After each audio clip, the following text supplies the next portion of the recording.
Geyser পিরামিডের সম্পর্কে কম বেশ আমরা অনেকেই জানি। পিরামিডের ছবি বা ভিডিও দেখলেই যেটি সর্বপ্রথম আমাদের নজর কাড়ে তা হলো দ্য গ্রেট স্ফিংক্স। এটি এমন একটা স্ট্রাকচার যার চেহারা দেখতে মানুষের মতো কিন্তু শরীর দেখতে কোনো প্রাণী বা এলিয়েনের মতো, যা মিশরের সবথেকে বড় রহস্য।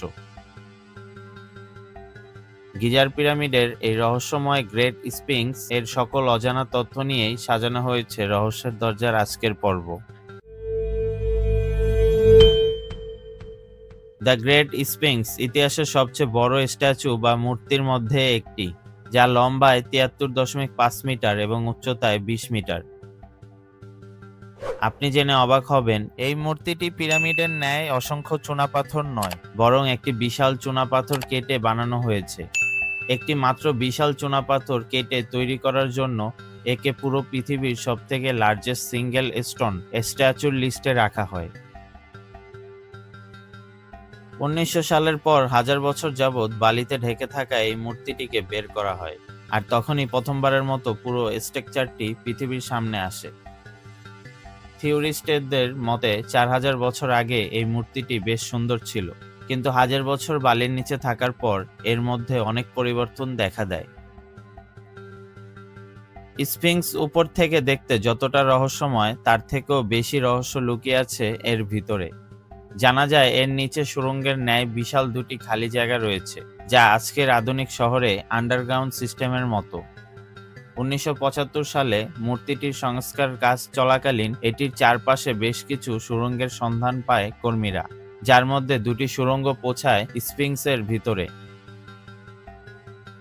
২১ জুন প্রতি বছর ঠিক এই দিনে সবচেয়ে বড় দিন আর সবচেয়ে ছোট রাত হয়ে থাকে, যাকে সামার সলস্টিস বলা হয়। এই দিনের সন্ধ্যায় যদি দ্য গ্রেট পিরামিডকে দেখা হয় তাহলে সেটা কিছুটা এরকম দেখাবে।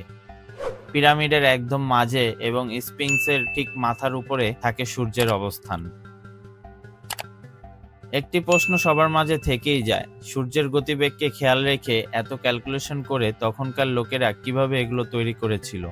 দুই একটি নয়, এমন অনেক কাকতালীয় ঘটনায় ঘিরা এই গোটা পিরামিড, আর তাই বেশিরভাগ থিওরিস্টদের মতে এগুলো সব এলিয়েন্সদের বা তাদের সাহায্যে তৈরি, কেননা অন্য গ্রহের এলিয়েন্সরাই এরকম কমপ্লেক্স ক্যালকুলেশন করতে পারত। তাদের কাছে এমন নলেজ আর এমন টুলস ছিল যা আজকালকার আধুনিক সায়েন্টিস্টদের কাছেও নেই। এভাবেই পিরামিডের অসংখ্য অজানা রহস্য আজও উদ্ঘাটন করা সম্ভব হয়নি। অসংখ্য রিসার্চের পরেও আজ পর্যন্ত কেউ জানতে পারেননি যে এই স্ফিংক্স ঠিক কেন বানানো হয়েছিল। এই ছিল আজকের মতো। দেখা হবে রহস্যের দরজার পরবর্তী ভিডিওতে আবার কোনো অজানা রহস্য উদ্ঘাটনে। সে পর্যন্ত ভালো থাকবেন, সুস্থ থাকবেন আর রহস্যের দরজার সাথেই থাকবেন। ধন্যবাদ।